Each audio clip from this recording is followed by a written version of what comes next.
Assalamualaikum warahmatullahi wabarakatuh. Kami dari kelas A Agroindustri akan mempresentasikan hasil diskusi kami, yaitu mengenai ISO 9000 dan ISO 9001. Terlebih dahulu perkenalkan nama saya Elsa Pradipa sebagai moderator, dan pemateri pertama yaitu Hana Faida dan pemateri kedua yaitu Hermana Putri. Adapun pokok pembahasan yaitu pertama definisi ISO 9000 dan ISO 9001, kedua tujuan ISO 9001, ketiga penerapan sistem manajemen mutu pangan ISO 9001, dan terakhir prinsip ISO 9001. Itu saya persilahkan kepada pemateri pertama yaitu Hana Faida untuk memaparkan materinya. Baik, terima kasih atas kesempatan yang telah diberikan kepada saya. Saya Hana Faida akan memaparkan materi mengenai definisi ISO 9000 dan 9001. ISO 9000 mencangkup dasar-dasar sistem manajemen kualitas dan spesifikasi terminologi dari sistem manajemen mutu atau SMM. Sedangkan ISO 9001 ditujukan untuk digunakan di organisasi manapun yang merancang, membangun, memproduksi, memasang, dan melayani produk apapun atau memberikan bentuk jasa apapun. Standar ini memberikan daftar persyaratan yang harus dipenuhi oleh sebuah organisasi apabila mereka hendak memperoleh kepuasan pelanggan sebagai hasil dari barang dan jasa yang secara konsisten memenuhi permintaan pelanggan tersebut. Implementasi standar ini adalah salah satunya yang bisa diberikan sertifikasi oleh pihak ketiga. Materi kedua yaitu manfaat dan tujuan ISO 9001.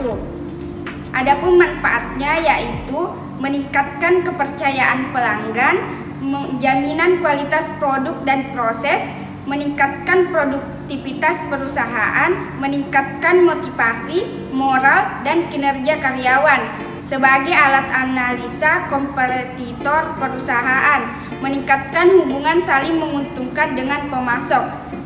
Selanjutnya, tujuannya yaitu diadakannya sistem manajemen mutu ISO 9001 yaitu untuk mencegah terjadinya kesalahan sementara dalam proyek. Selain itu juga, ISO ini ada untuk meminimalisir terjadinya kesalahan setelah produk disampaikan kepada pelanggan. Memastikan mutu sebuah perusahaan. Tujuannya supaya perusahaan bisa menjamin kualitas produk atau jasa yang dihasilkan, membantu perusahaan dalam menjamin kepuasan pelanggan serta membantu mengembangkan hal-hal baru agar tetap sesuai jalur dengan tujuan dan visi perusahaan. Selanjutnya saya persilahkan kepada pemateri kedua yaitu Hermana Putri untuk memaparkan materinya. Baik, terima kasih atas kesempatan yang diberikan kepada saya. Saya Hermana Putri akan membahas mengenai penerapan sistem manajemen mutu pangan ISO 9001 dan prinsip-prinsipnya. Pertama, penerapan sistem manajemen mutu pangan ISO 9001. Standar internasional yang menetapkan persyaratan untuk sistem manajemen mutu atau Quality Management System adalah ISO 9001.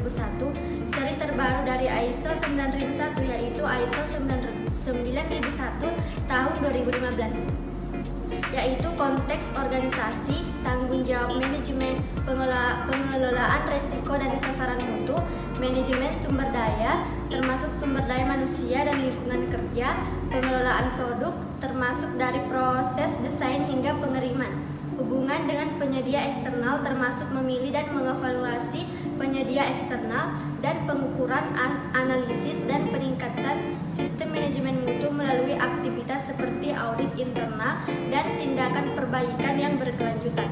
Selanjutnya, prinsip-prinsip ISO 9001. ISO 9001 telah mengalami beberapa perubahan sejak diterbitkan pertama kali.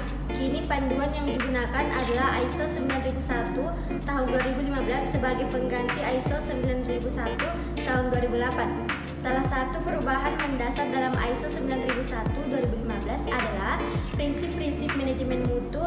Jika ISO 9001 2008 menerapkan 8 prinsip manajemen mutu, maka ISO 9001 2015 kini menyederhanakannya menjadi 7 sebagai berikut, yaitu fokus pelanggan atau customer focus, kepemimpinan leadership, keterlibatan orang, judgment of people, pendekatan proses process approach, peningkatan improvement, pengembalian keputusan berdasarkan bukti, evidence-based decision making, dan manajemen hubungan relationship management.